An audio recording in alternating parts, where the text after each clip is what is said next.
Hai, kita lanjutkan ya obrolan kita kemarin. Kemarin kita ngobrolin tentang otak ya. Jadi karena otak itu adalah bagian dari sistem perlindungan diri, maka dia menghindarkan kita dari 3 hal ya. Apa aja masih ingat? Hal-hal yang tidak kita sukai. Itu yang pertama. Yang kedua, hal-hal yang membuat kita tidak nyaman, termasuk hal-hal yang sulit, hal-hal yang rumit gitu ya, yang ruwet gitu kita nggak mau. Yang ketiga, hal-hal yang menyakitkan, baik itu secara fisik maupun emosi ya. Untuk itulah otak mulai menyajikan data atau menyajikan informasi buat kita dari fakta yang ada, realita dikumpulkan semua, dan dia mulai menandai, meng-highlight gitu ya, apa-apa yang termasuk dari 3 hal tadi ya. Tuh kira-kira kemarin kita sudah sejauh itu. Sekarang kita lanjutkan lebih jauh. Kalau kita tahu bahwa otak berusaha melindungi kita dari hal-hal yang tadi itu, bagaimana kalau ada 2 hal yang sama-sama nggak enak misalkan? A nggak enak, B nggak enak gitu ya. Dia milih yang mana? Ya, dia masih menghindari hal yang lebih nggak enak itu tentunya ya. Dia akan melakukan hal-hal yang masih ya bisa diterima, tapi meskipun itu nggak enak gitu ya. Saya kasih contoh. Tadi siang istri saya minta dibelikan minuman kekinian gitu ya, boba. Nah, pada waktu mau pesen boba itu, saya tahu 2 tempat yang jualan boba yang dia suka itu. Satu jaraknya cuma 1,3 kilo dari tempat saya berada saat itu, ya 1,3 kilo. Tapi setiap kali saya lewat ke sana itu di depannya itu, mesti crowded ya, antriannya panjang, banyak ojek online yang beli di sana, full lah depannya itu ya. Jadi terus parkirnya lagi di tempat jajalan itu nggak terlalu lowong gitu ya. Jadi kadang-kadang mesti parkir di sana, parkir di sini, cukup ribet lah. Ada satu lokasi lagi yang kemarin saya juga beli gitu ya, di lokasi itu jaraknya kira-kira 9,5 kilo sampai 10 kilo lah ya dari tempat saya berada. Dan saya tahu persis tempat itu selalu kosong ya. Tiap kali saya ke sana paling banyak 1 orang di depan saya gitu ya. Terus saya bilang sama istri saya, ya udah dah, aku tak pergi ke tempat yang jauh aja. Terus istri saya bilang, nggak usah lah repot gitu kan, ngapain pergi jauh-jauh hanya untuk itu. 30 menit lah pulang pergi ya kira-kira. Terus si saya bilang begitu itu saya mulai merasa tidak nyaman. Sekarang nggak nyamannya 2 gitu ya. Yang pertama adalah tidak nyaman karena lokasi yang dekat biasanya ngantri, dan selama masa COVID ini saya memang sangat menjauhi antrian kerumunan ya. Nggak nyaman saya dengan lokasi itu. Lokasi yang kedua cukup jauh ya. Tapi istri saya bilang, nggak apalah kalau gitu, nggak usah lah kau ke sana gitu ya. Ketika dia bilang nggak usah lah kalau ke sana, saya tiba-tiba merasa ini mesti saya bandingin dengan apa jarak yang dekat ini ya, supaya saya bisa memaksa otak saya mau mengerjakan hal yang dekat ini, mengerjakan ngantri di tempat boba yang dekat ini ya. Dengan segala kerepotannya, saya harus memberikan satu beban yang nggak enak sebetulnya di otak saya, supaya otak saya memilih yang lebih ringan ini ya. Saya tadi bilangnya gini, keterlaluan kamu ini. Saya katakan pada diri saya sendiri gitu, keterlaluan kamu ini. Menikah sudah 20 tahun ya, masa ngantri 20 menit aja di sini nggak rela. Kira-kira sekarang gimana? Kita 20 tahun belum tentu senang semua loh ya. Ini cuma 20 menit loh kita berkorban, yang itu menyenangkan dia. Kira-kira mana yang saya ambil? Ya pasti ke sini lah ya. Akhirnya singkat cerita, saya berangkat ke sana dengan lebih ringan rasanya, karena otak saya udah menganggap bahwa daripada kita mengecewakan lebih jauh gitu ya, mendingan 20 menit inilah, nggak apa-apa gitu ya. Saya datang di tempat itu karena saya tidak berasumsi bahwa ngantri itu berat gitu ya. Maka ketika di sana ada 5 orang di depan saya yang ngantri memang, tapi nggak seramai yang biasa saya lihat, dan rasanya enjoy aja, nyaman aja ya. Itulah yang sering kita lakukan. Jadi kita ini, kebanyakan dari kita ini fear based living ya, hidup dengan ketakutan, hidup dengan hal-hal yang nggak nyaman dengan kita cenderung melakukannya. Tapi itu adalah cara yang tadi saya lakukan ya, dengan sengaja membandingkan, dengan sengaja loh ini, membandingkan satu impian yang lebih buruk gitu ya, satu hal yang lebih buruk dengan impian yang kecil ini yang juga buruk gitu ya. Nggak buruk ngantrinya soalnya, udah ngantri bayarin lagi gitu. Tapi itu kan dibandingin 20 tahun berpasangan kan nggak ada artinya ya. Maka ini jadi lebih mudah dilakukan gitu ya. Ketika hal itu terjadi, sebetulnya apa yang terjadi di otak saya?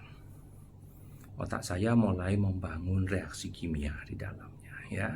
Rasa nyaman, tidak nyaman, nyaman, tidak nyaman. Ketika dia membandingkan itu, oke, dia tahu, oke, ini lebih ringan gitu ya.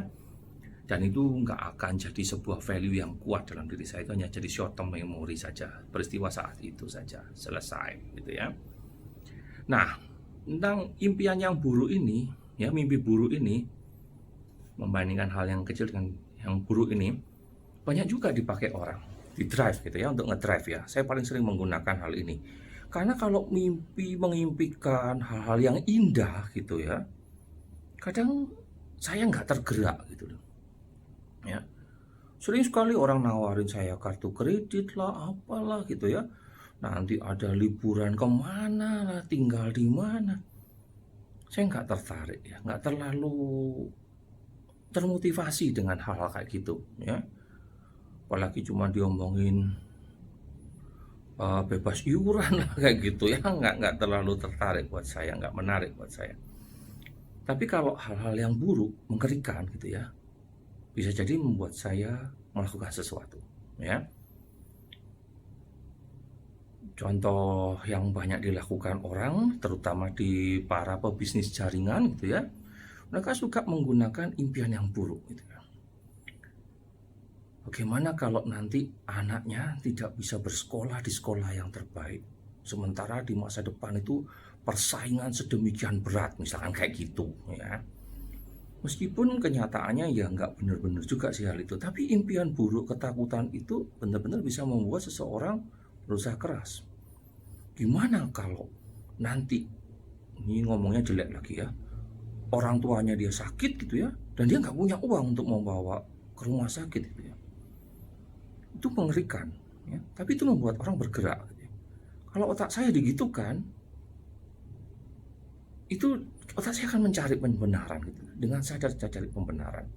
Gimana caranya gitu ya, dipaksa menemui skenario yang buruk, otak kita akan langsung mencari pembenaran. Gimana caranya bisa mendapatkan itu? Karena kita fokus pada ketakutan. Itu fear based living. Buruk dalam jangka panjang, ya sangat buruk. Dalam jangka pendek itu menggerakkan kita. Daripada kita nggak termotivasi, kayak tadi saya dalam waktu singkat, ini mau ke sana apa ke sini bingung gitu ya. Oke, pakai impian yang buruk. Ya, satu impian yang buruk. Oke, selesai. Ya. Hanya untuk drive pekerjaan-pekerjaan yang singkat. Tapi kalau jangka panjang, apa yang terjadi?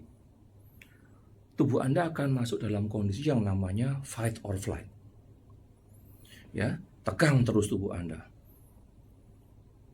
Menghadap itu melihat itu seperti sebuah ancaman gitu ya.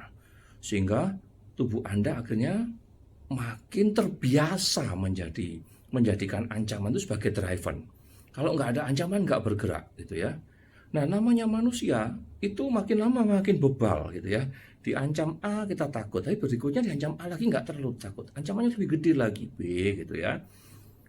B lebih serem dari A. B dilakukan, kurang dosisnya karena adrenal kita kurang tinggi naiknya.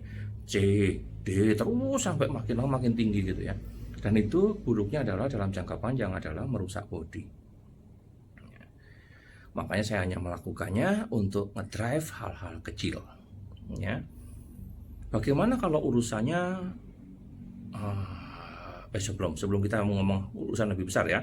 Contoh lain. Tadi kan saya cerita boba. Contoh lain sekarang.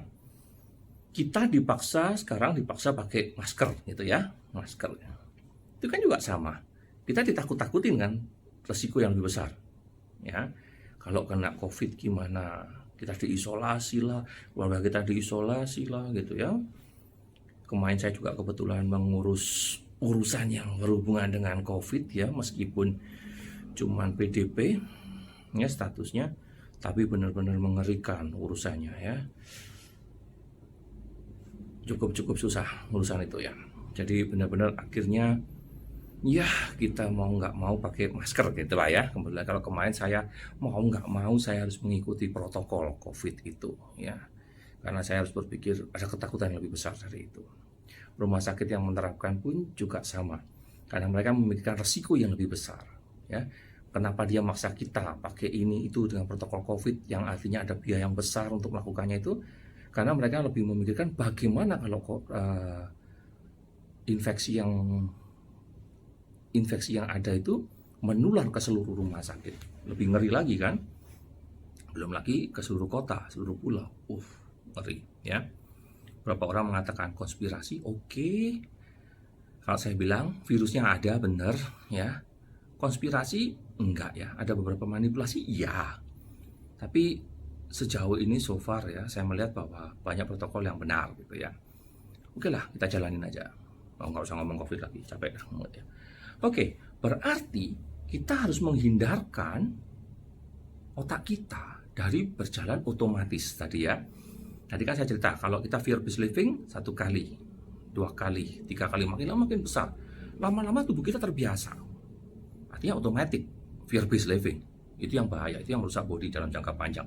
Kayak orang ibaratnya ngangkat olahraga terus-menerus tanpa berhenti, ya kecapean lah ya. Akhirnya ya rusak bodinya ya. Itu yang kita hindari. Otomatis atau manual. Itu kan berarti kan ya, autopilot atau dikontrol dengan kesadaran. Itu yang penting ya. Seperti tadi saya sengaja memasukkan bayangan bahwa istri saya sudah menikah dengan saya 20 tahun. Masa sih saya nggak mau dengan ngantri 20 menit gitu ya. Itu secara sadar saya melakukannya. Ya. Jadi no problem. Itu karena benar-benar saya secara sengaja. Yang bahaya adalah yang autopilot ya. Tapi apakah autopilot itu buruk? Buruk nggak? Autopilot. Kalau otak kita autopilot, buruk nggak? Kira-kira.